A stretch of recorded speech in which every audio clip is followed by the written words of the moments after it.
voici ici devant ce public à Namur. Je pense que Stéphane va nous offrir un grand spectacle. Steve Ramon, bien sûr, vice-champion du monde, c'est aussi une révélation pour nous. Steve est un excellent pilote, très talentueux.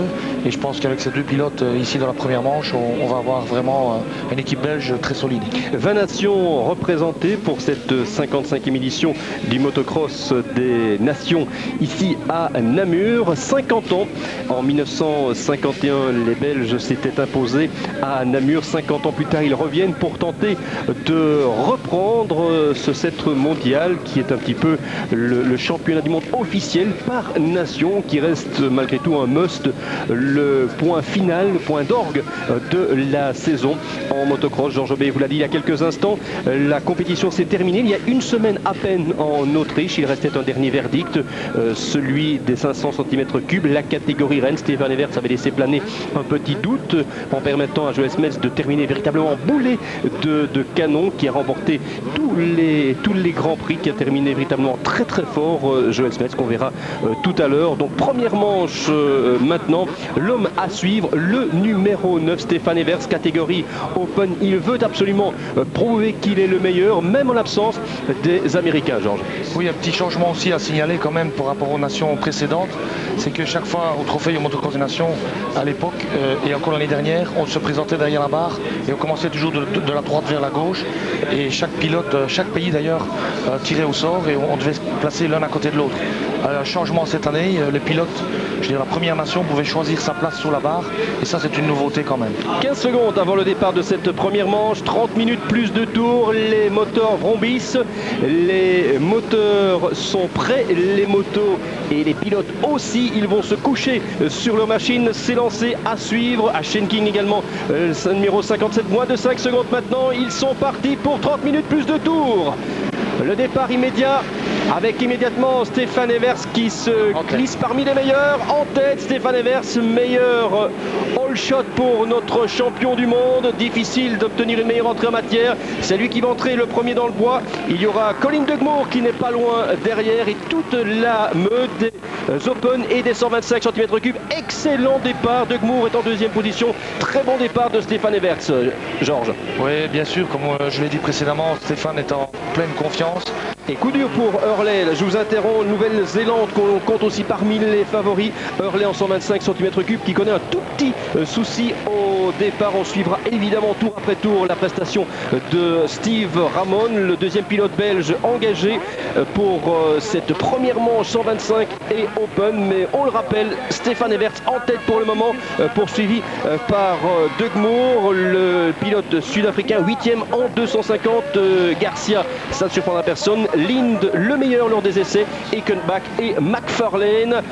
Demaria en 9e position. Il faudra suivre les Français. Crockart, engagé en Open, lui qui a disputé la manche, le Grand Prix 250. On attend encore la présence de Ramon qui est en 20e position, le premier temps intermédiaire, alors que Stéphane Everts file déjà, a pris véritablement la poutre d'escampette. Oui, Stéphane a pris un bon départ comme tous les Grands Prix d'ailleurs, et en plus maintenant il n'a vraiment aucune pression. Il est champion du monde et donc il se sent bien, il est devant son public. On voit ici énormément de monde, ici à Namur. Le motocross des nations reste vraiment l'épreuve de l'année où tout le monde se déplace. C'est incroyable le nombre de personnes qui se sont déplacées pour venir à Namur, de tous les pays d'ailleurs, et c'est vraiment beau à voir et encourageant, parce que bon, cette année dans les Grands Prix c'était pas toujours ça, mais ici au motocross des nations il y a beaucoup de monde, et on voit ici Stéphane ici dans la descente juste prudent, les deux monuments, très prudent, avec Colin Dugmour derrière lui. Mais je pense que Stéphane est en train d'analyser d'abord le circuit pendant 2-3 tours, et je pense qu'après ça on le reverra. Le monde énorme au passage du chalet du monument. Et les drapeaux belges. Et les drapeaux belges sont bien présents, les Français aussi sont présents. Dugmour toujours en deuxième position, Garcia Vico en troisième position pour l'instant, donc position inchangée, alors qu'il est déjà pratiquement dans la remontée maintenant vers l'esplanade de la Citadelle, elle aussi recouverte de monde. Stéphane Everts en tête dès le départ, alors que Steve Ramon lui est déjà passé en 17e position. On attendra avec intérêt le premier passage à l'issue du premier tour pour notre représentant, notre vice-champion du monde dans 125 cm3. Et on voit ici Garcia Vico qui est en train d'attaquer Dugmour. Colin Duckmore et je pense que ça va pas tarder avant qu'il ne le passe parce que pour l'instant Garcia Vico est vraiment en forme, c'est l'homme du moment. Il a terminé 4e du championnat du monde et Garcia Vico est vraiment le pilote qui monte. C'est un jeune espagnol qui vit en Hollande chez Kees van de Ven.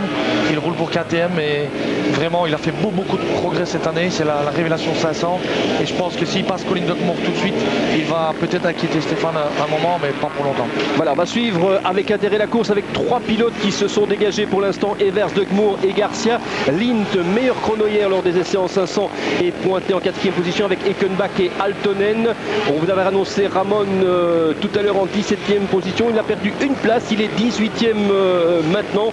Mais ce classement ne veut pas toujours dire grand-chose puisque on additionnera tout à l'heure les points. Joël Robert a demandé à Steve Ramon de ne pas forcer, d'éviter de prendre des risques, surtout d'assurer le résultat de l'équipe belge, alors que Stéphane Evers lui semble déjà prendre les devants. Garcia Vico se montre de plus en plus pressant par rapport à Duckmore, mais maintenant plus de 2 secondes d'écart pratiquement entre le champion du monde 500 et Duckmore qui tente de faire de la résistance et qui emmène dans son sillage le pilote espagnol. Bon, une bonne nouvelle quand même parce que si Ramon est en 17e position, il faut savoir qu'il est je pense 2e 125 dans la course. Donc c'est une bonne nouvelle parce que ça veut dire que les pays, je dirais inquiétants, c'est la France et l'Australie, et Segui et Byrne sont derrière lui. Donc je pense que déjà la Belgique, et d'ailleurs on le voit ici, la Belgique est en première position, égalité avec l'Espagne. Voilà, ce seront les positions qu'il faudra suivre tout au long de l'après-midi, même si, et on croise les doigts pour eux, ils nous ont promis d'assurer le spectacle tout au long des 3 manches, à savoir Smets et Evers qui ont bien décidé à jouer les avant-postes ici tout au long de cet après-midi, d'obtenir le minimum de points pour obtenir ce sacre mondial ici sur l'esplanade de la citadelle de Namur. Garcia Vico toujours en 3e position, qui patiente un petit peu, qui a laissé un petit peu d'avantage aux pilotes sud-africains, ne pas prendre de risques non plus inconsidérés, jauger un petit peu l'adversaire, suivre cette trajectoire pendant l'un ou l'autre tour, Georges, avant de porter une attaque aussi décisive que possible. Bien sûr, et surtout qu'ici à Namur, le circuit, bon, on sait qu'il y a plus hier, le circuit est bien trempé et il est en train de bien se défoncer. Et je pense que ça va pas être facile pour Garcia Vico justement maintenant de dépasser Colin Duckmore parce qu'apparemment Colin Duckmore a pris ses repères. Et que lui, Stéphane, il est parti. Ah oui, on ne le reverra plus. On ne le reverra plus, il va faire une promenade de santé.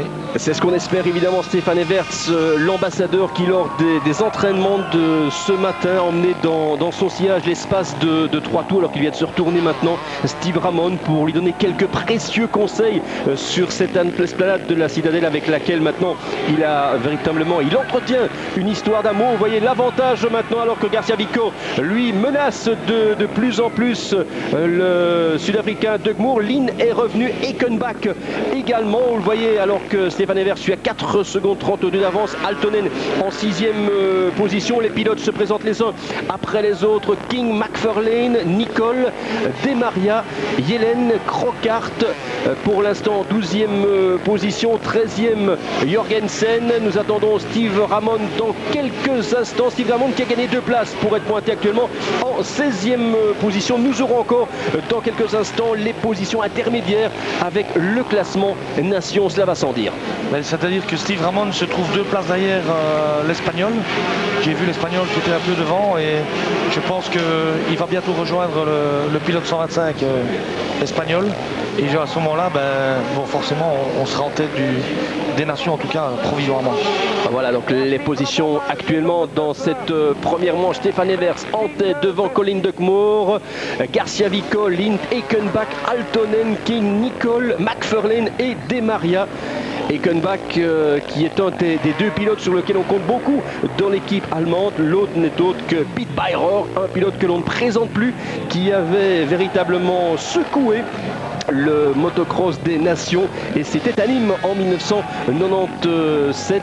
Il s'était véritablement montré, il savait que pour la nation il n'avait aucune chance, donc il avait joué sa carte personnelle, et à ce moment là Stéphane Evers n'avait pas voulu aller inquiéter le pilote. On avait joué la carte de la régularité à Nîmes pour remporter cette victoire. On suit Eckenbach pour l'instant, Eckenbach qui est pointé en 5e position. Le disque numéro 30, Pete Beirer, eh bien, on aura des nouvelles de lui, mais à 15h. on voit ici Stéphane bien en selle avec déjà l'avance qui... Et on est en tête. Et on est en tête, voilà, la Belgique est en tête.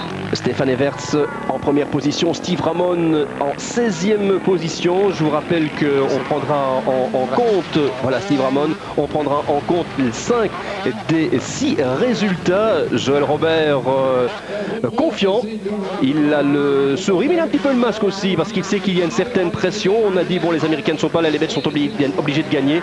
Il faut savoir qu'il y a d'autres nations capables de bousculer un petit peu les pronostics. L'Espagne, on vient de le dire, la Grande-Bretagne, l'Australie, la France également. Donc attention, ne nous précipitons pas trop vite. Attendons le verdict du terrain. Une certitude, Stéphane Everts caracole en tête avec ce nouveau tour couvert, le 3e en tête, 8 minutes 30 de course pour Stéphane Everts qui fait le vide autour de lui avec toujours Doug Moore et maintenant Lind qui se rapproche aussi. Lind se rapproche de Garcia Vico.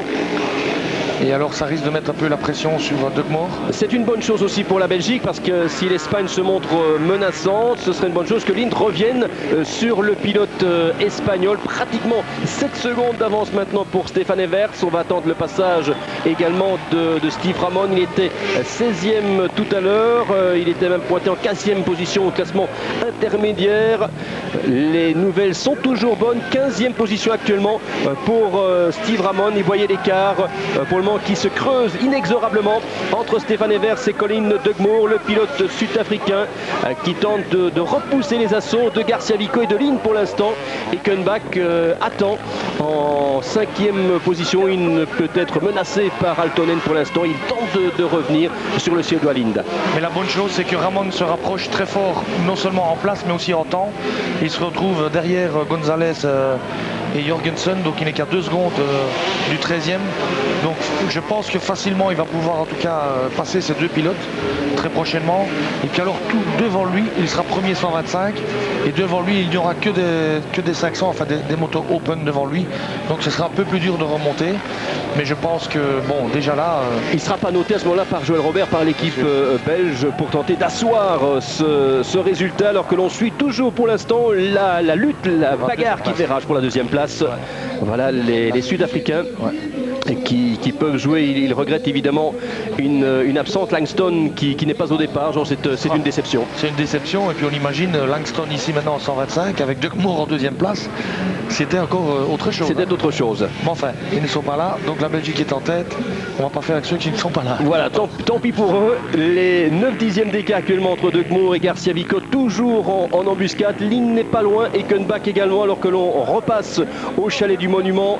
Moins de 20 minutes plus 2 tours, donc pratiquement 36-37 minutes pour cette première manche, catégorie 125 cm3 et open. Stéphane Everts est en tête, cela ne surprendra personne. Doug Moore en 2e position, Garcia Vico 3e et Lind en 4e position avec un bon tir groupé. Peter Johansson que l'on connaissait en 500 qui a accepté ici pour les nations de redescendre en 125 cm3 mais toujours fidèle à KTM, Georges. Bien sûr, fidèle à KTM. Et concernant Johansson, c'est un pilote qui va finir, je dirais, un peu sa carrière parce que c'est un peu son dernier grand rendez-vous. Parce qu'après ça, je pense qu'il va mettre un terme, en tout cas, à sa carrière en Grand Prix. Et alors, il est pointé en 25e position. La Suède se trouve, je crois, en 3e position. Et devant lui, il a toute une série de pilotes. Je dirais, il a au moins 10 places devant lui qui peut vraiment dépasser. Donc la Suède risque quand même un pays aussi inquiétant pour la Belgique. Mais enfin, il faut encore qu'il les dépasse, les pilotes. C'est pas fait avant. Voilà, les pilotes qui repassent devant nous maintenant avec Everts toujours en tête. Les positions après 4 tours. Le trou est définitivement fait. Je crois que Stéphane Everts peut contrôler. Doug Moore, Garcia et Lind séparés maintenant par quelques petites secondes, moins de 3 secondes entre ces différents pilotes. Et Steve Ramon lui a encore gagné une place 14e. Donc les choses se présentent bien actuellement pour l'équipe belge. Donc comme j'ai dit précédemment, Ramon vient de gagner une place et je pense qu'il va encore en gagner une dans les 2-3 derniers tours qu'on va voir devant nous, parce qu'il y a Jorgensen, c'est aussi un pilote 125 et normalement Steve Ramon est plus rapide.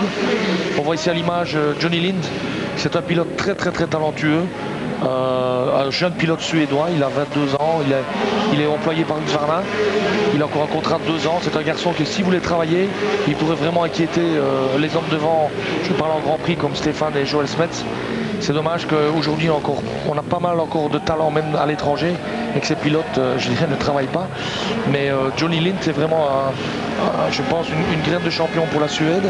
Et je crois que Garcia Vico, c'est vraiment les deux révélations de cette année en championnat du monde. Ils ont terminé 4e et 5e les championnats du monde 500. Donc je pense que ces deux pilotes-là vont nous offrir en tout cas une belle bagarre dans les prochains tours.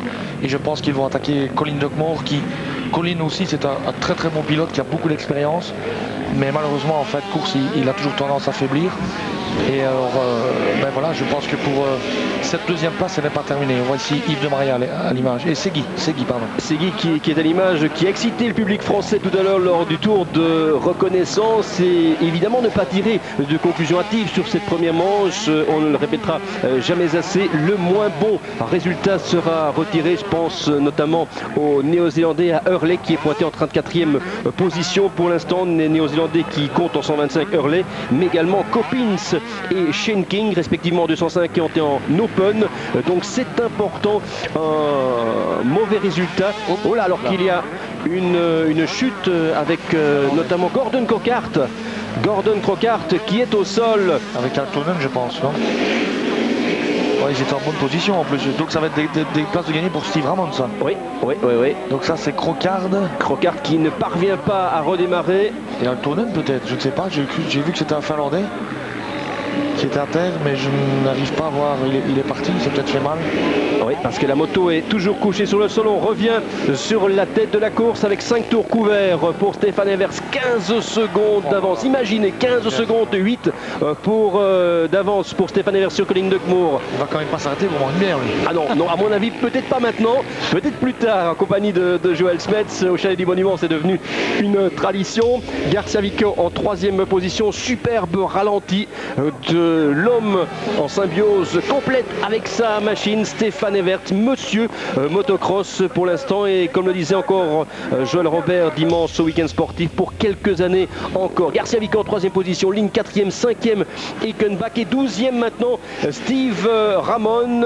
Il n'est plus 14e mais 12e maintenant. Donc voilà qui conforte la place belge. C'est important aussi parce qu'on parlait il y a quelques instants de Hurley, Georges, mais s'il y a un joker à utiliser, autant attendre un petit peu plus tard pour l'utiliser et assurer le résultat, ce que font superbement les Belges pour l'instant. Absolument, mais Steve Ramon doit quand même essayer de mettre un petit peu de la poudre, parce que moi je pense que vraiment notre menace elle va venir de la France, parce que Segui est maintenant remonté 15e, De Maria est 7e, donc ça fait 22 points, Stéphane 1, bon ça fait peut-être beaucoup de points d'écart, mais je pense que De Maria il a encore devant lui 2-3 pilotes qui peut aller rechercher, et Segui est en train de faire une remontée, donc il n'est pas impossible que Segui même vienne inquiéter Ramon. On va suivre avec intérêt aussi la lutte entre Shane King et Yves Desmaria. Shane King en 6e position et Yves Desmaria 7e. Il y a moins de 2 secondes d'écart entre ces deux pilotes au passage, alors que l'on revoit les positions actuellement dans cette première manche. Vous rappelez, mais est-ce bien nécessaire qu'en 2:48:119, c'est Stéphane Evers qui a réussi le meilleur temps. À l'image, on voit Steve ici qui est en train d'attaquer Jorgensen. Il est en train en tout cas de lui mettre la pression. Il lui montre qu'il est derrière, qu'il est plus rapide. Jorgensen l'entend forcément. On va suivre ce duel. Le public qui encourage énormément de Belges ici pour encourager notre équipe belge. C'est vraiment très encourageant de voir ça. Alors on revient sur Stéphane Evers, on revient sur le leader de la course pour l'instant, qui est en train de boucler son 6e tour. Joël Smets, attentif évidemment, lui que l'on retrouvera au guidon d'une 250 à 15h, en direct évidemment sur l'A2. Stéphane Evers, 6e tour bouclé, et on attend la concurrence. Il est seul pour l'instant sur l'esplanade, et au moment où il se lance déjà dans le bois, il quitte l'esplanade. Le premier concurrent n'est pas encore venu. Vous imaginez, on doit frôler, si pas dépasser les 20 secondes d'écart. Duckmore, Garcia et Lind, exactement 20 secondes, un dixième. 5 secondes en un tour. Incroyable, Stéphane Evers. Duckmore en 2e position, 3e Garcia, Vico Vico, 4e ligne, 5e Eckenbach, 6e pour l'instant Schenking sous la menace d'Yves Desmaria. De Maria est en train d'attaquer, il menace Schenking. Ah oui, il y a 456 millièmes d'écart maintenant. Kurt Nicole en 8e position, le manager de l'équipe KTM qui s'est mis au service de l'équipe. Le McFarlane 9e, 10e Yellen, Jorgensen ou Ramon ou Jorgensen, c'est Ramon qui est passé, il est en 11e position. Très bonne chose ça. Ah oui, on totalise 12 points maintenant. Excellente entrée en matière de l'équipe belge dans ce 55e motocross des nations. Et Segui qui attaque. Oh, il passe même. Ouais, voilà, il est passé Segui. Non, il est pointé 15e, mais il vient de passer en 14e position. Il vient de passer devant Léoc. Devant Léoc. Et alors, De Maria, lui, est en train d'attaquer King. La menace viendra de la France. Oui, il y aura encore des choses qui vont se passer cet après-midi. Ouais. Mais la Belgique, avec son étiquette collée dans le dos, impossible de ne pas les voir comme favoris, peut gérer pour l'instant, gère très bien la pression, que ce soit Stéphane Everts, l'habitué des grands rendez-vous, mais également Steve Ramon qui répond à l'attente, lui qui n'a pas remporté un seul Grand Prix cette saison en 125 cm3, mais qui a joué la régularité pour terminer deuxième. Les Français sont deuxième actuellement, la confirmation de ce que disait Jean Jobé, alors que c'est un Espagnol qui est à l'arrêt. Donc déjà l'Espagne.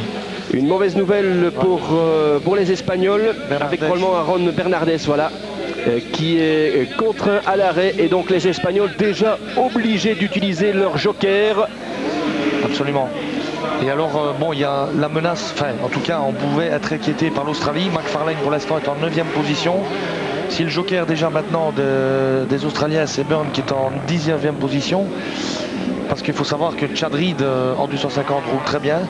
Donc, je pense qu'on pourrait avoir éventuellement une menace de la France et de l'Australie. Ce seront les deux pays les plus menaçants pour la Belgique. Bernardes qui repart. Mais visiblement le moral n'y est plus. On a l'impression qu'il a été touché. Degmour, Garcia et Lynn sont toujours dans ces positions pour l'instant. Ouais. 2e, 3e et 4e. Derrière Stéphane Everts qui survole véritablement cette première manche. Il reste 10 minutes plus de tours. Donc le cap de la mi-course qui va être franchi dans quelques instants. Voilà. Et 7 tours couverts. 7 tours couverts déjà pour Stéphane Everts. Alors que l'on suit Garcia Vico maintenant. L'Espagne en 8e position. C'est le verdict après l'arrêt prolongé de Bernardes dans le paddock. 21 secondes, 8 d'avance sur Degmour. Garcia toujours 3e. Et Desmaria, voilà. 6e.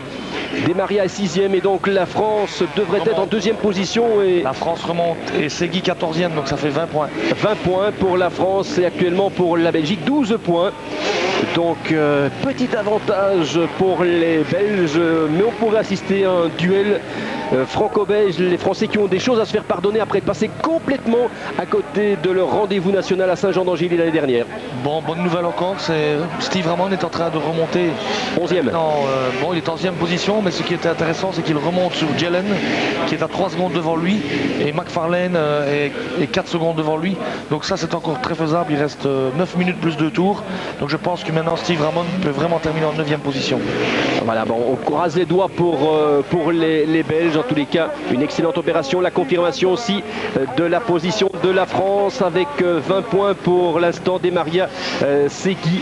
L'absence de Pichon, de Bollé, de Tortelli ne se fait pas cruellement sentir, parce qu'il y a des pilotes qui sont loin d'être de second couteau, qui sont présents ici sur la citadelle, disponibles pour cette équipe de France, et avec des supporters français qui sont venus très nombreux à Namur. Hein. Oui, et puis il faut savoir que bon, Yves Desmaria a gagné l'année dernière le Grand Prix ici. Il a toujours bien roulé ici à Namur, donc il a accepté de rouler pour la France parce que c'était Namur. Il aime bien Namur et c'est un beau circuit. Et alors bon, ben voilà, c'est technique et il aime ça. Et Yves, l'année prochaine, il faut savoir, va rouler pour l'usine KTM en tant que pilote officiel. Il aura comme équipier Joël Smets. Et on voit Segui qui attaque Crocart ici. Segui est en train de menacer à l'image Crocart. Et on a l'impression qu'il est capable de revenir. Segui qui a survolé hier les qualifications en 125 cm3, remonté comme une horloge, si vous me permettez l'expression. Luigi Segui, un Français attachant. Et on reste confiant dans les différents teams. Et côté français, je crois que pour l'instant, on a tout lieu d'être satisfait du tir groupé des deux pilotes engagés dans cette catégorie 125 et Open. Stéphane Evers qui va bientôt en terminer avec son 8e tour dans cette première manche. Il se présente sur l'esplanade maintenant. Il est déjà là, comme dit Georges Jobé. 8e tour couvert et dans 23 secondes probablement nous allons voir arriver Doug Moore, Garcia et Lynn toujours au coude à coude actuellement. Il y a 3 secondes d'écart entre ces pilotes. Eh bien non, l'écart affaibli. 16 secondes, on s'imaginait un écart plus important, peut-être déjà des consignes. Non, Stéphane a fait une petite faute peut-être. Voilà, quand on roule tout seul comme ça devant, et bon, il peut avoir un petit moment de déconcentration parce qu'il roule tellement facile que bon, il a l'impression peut-être de s'ennuyer un peu là. Donc je pense que Stéphane a peut-être commis une petite faute, mais ça ne veut pas dire pour ça que bon, il reste encore 6 minutes 30. Et Ramon qui revient, Georges, excusez-moi de vous interrompre sur Yellen. Ils sont pratiquement roue dans roue sur l'esplanade. Quelques mètres maintenant pour permettre à Steve Ramon d'entrer dans le top 10. Pourquoi pas? Il va le faire. Il est capable de le faire, ça c'est d'une certitude. 7 dixièmes de retard pour Steve Ramon sur Yellen, le pilote slovène sur une KTM. C'est intéressant de voir à l'image quand même Stéphane, parce que je l'ai déjà dit précédemment au Grand Prix, mais c'est une leçon de pilotage debout sur les repose-pieds. Stéphane vraiment évite tous les trous, passe à côté des ornières, les 2 pieds sur les repose-pieds, c'est très beau à voir. Il contrôle, Georges. Il contrôle, mais il roule comme ça, donc c'est pas tellement qu'il contrôle, c'est qu'il roule comme ça. Et Stéphane, Joël Smets, lui, Joël Robert juste derrière lui, qui suit attentivement sur l'écran la prestation de ses équipiers.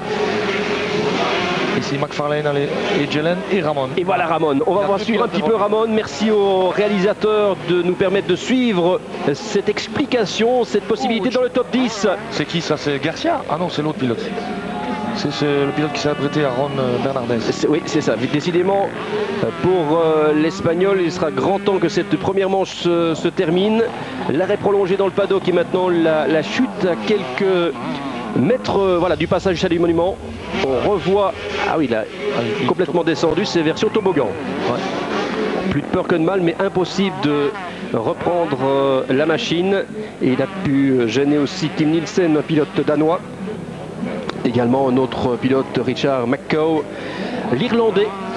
On va revenir sur la course après avoir suivi les péripéties. Il va retomber, il va nous la refaire. Non. Et ça c'est bon pour un bêtisier. Attends, mais c'est quoi? Oui, on rit moins dans le camp espagnol pour l'instant. Alors que l'on suit Garcia Vico, la bonne surprise du championnat en 500, 4e en 500 cm3. Toujours Steve Ramon qui tente de menacer Yellen pour la 10e place. On fera le point dans quelques instants. L'Espagne mal embarquée dans cette première manche avec une 9e place. La 3e place de Garcia Vico n'est pas suffisante, loin s'en faut pour l'instant. Donc on retiendra ce résultat et on oubliera la prestation de Bernardez pour ne garder que ce qu'il y a de meilleur. À Doug Moore, de plus en plus menacé maintenant par Garcia Vico. Ouais, quand on se retourne, c'est pas bon. C'est pas bon signe. Hein. Et Kuenbach qui revient aussi sur Lynn, donc ça se rapproche. Et l'écart stabilisé, 16 secondes 3 entre Stéphane Evers et la concurrence, les furieux que sont Doug Moore, Garcia et Lynn. 357 millièmes entre Doug Moore et Garcia. Et on attend le passage dans quelques instants où Ramon ou Yellen qui sera en 10e position.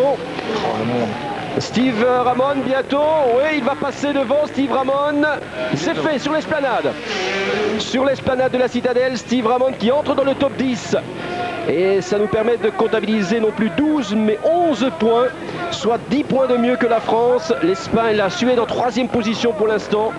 Les actions belges toujours revues à la hausse alors que Ron Bernardès, complètement écœuré, va s'arrêter définitivement dans cette première manche, obligeant l'Espagne à décompter déjà son plus mauvais résultat, alors que nous suivons Garcia Vico et ses superbes images avec derrière la ville de Namur et Colin Doug Moore juste derrière Garcia Vico. C'est très beau. On a l'impression que l'Espagnol pourrait prendre la mesure du Sud-Africain, Georges.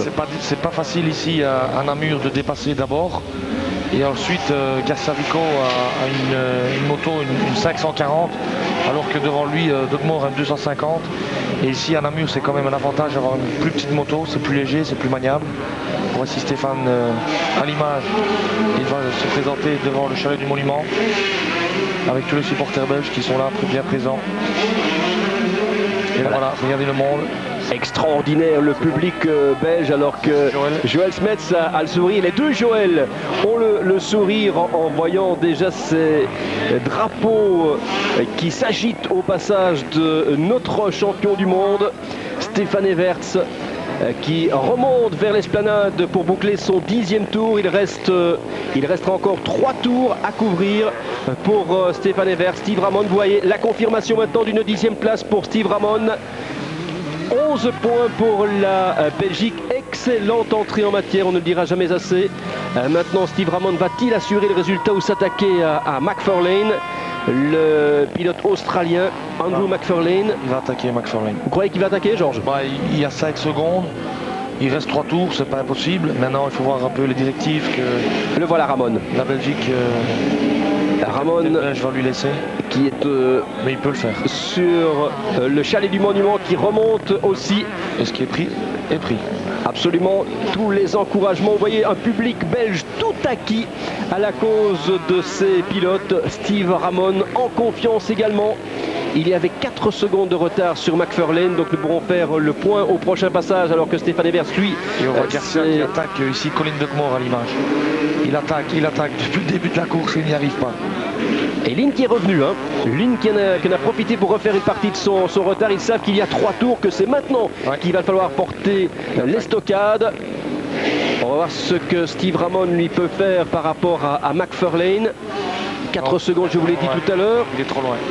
Ça sera peut-être un petit peu difficile. Oui, 5 secondes.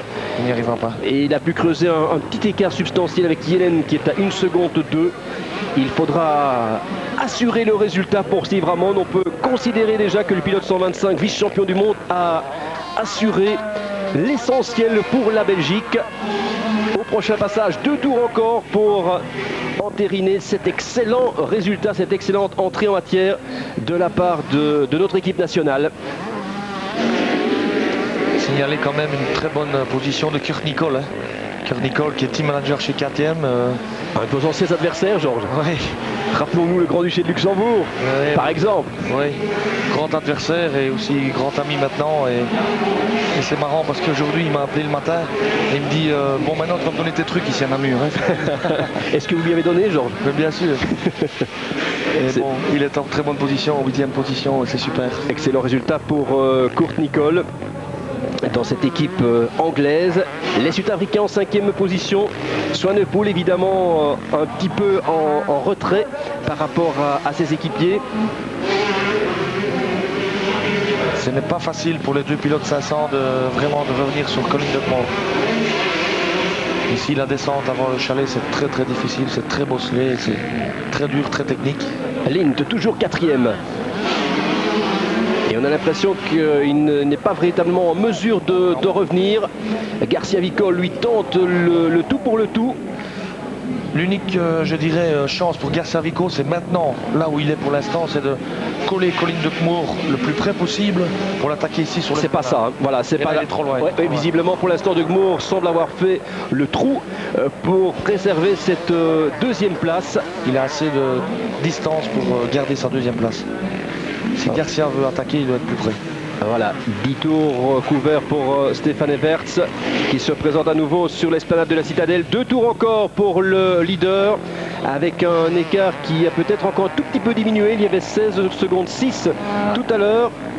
Peut-être que Garcia Vicol, comme il y a des doublés devant, il va attendre. Il va peut-être...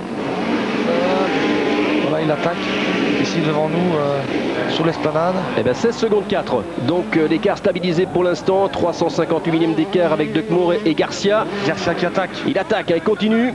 Il continue Garcia. Et comme j'ai dit, l'unique possibilité c'est ici sur l'esplanade. Chaque fois il vient à côté, mais il se présente trop loin au départ sur l'esplanade pour attaquer. Dans la remontée, quand il vient du chalet du Monument, Dogmore prend de nouveau ses distances et l'empêche véritablement de l'accrocher à sa roue arrière. Ici à l'image de Maria qui est revenu derrière Rickenbach. Donc pour la 5e place. Pour la 5e place, il y a encore un coup à jouer. Ouais.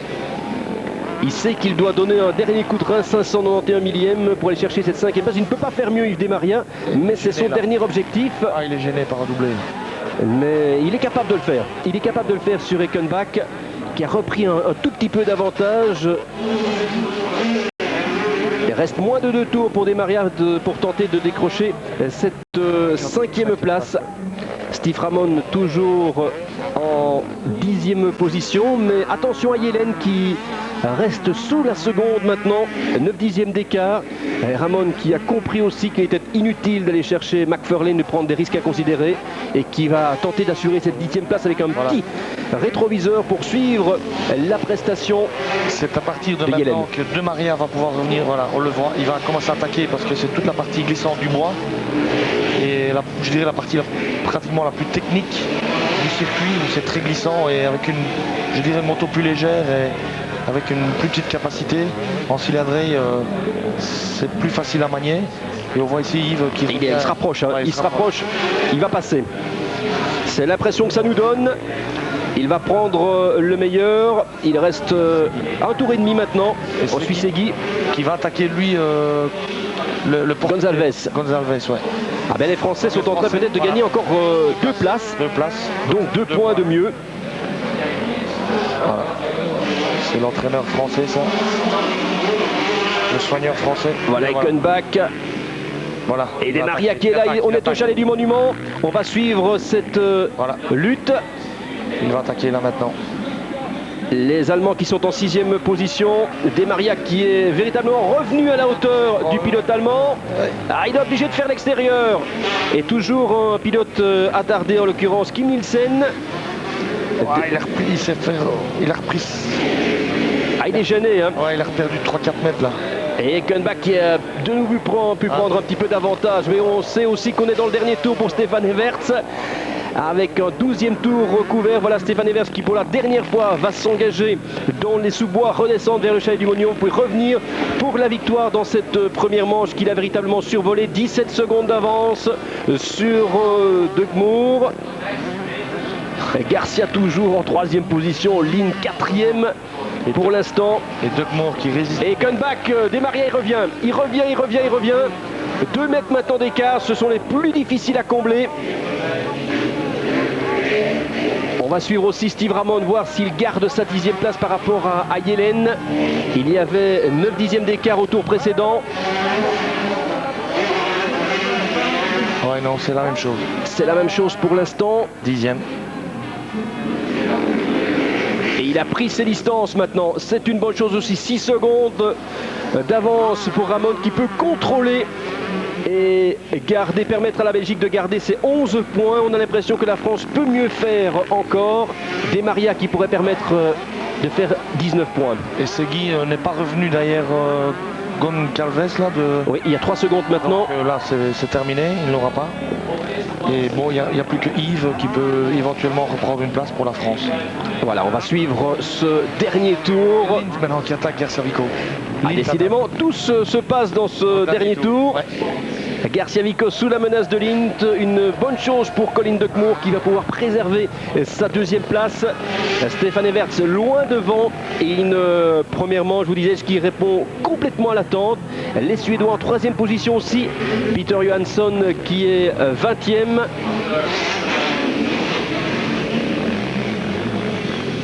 Ouais, les Suédois n'ont pas une mauvaise équipe là. Non, une bonne équipe côté suédois. Ils sont capables de brouiller les cartes avec Joachim Karlsson qui sera engagé également en 2,5. Le dernier tour, Garcia-Vico toujours, Lynn qui se montre de plus en plus menaçant, Garcia-Vico qui se retourne au moment du passage au chalet du Monument. Et là Stéphane déjà qui revient. Stéphane qui remonte. Donc le dernier tour. Calmement, on a l'impression qu'il n'a pas beaucoup transpiré Stefan Everts dans cette première manche tant il fut impérial. Et permettre à la Belgique de marquer son premier point dans ces nations.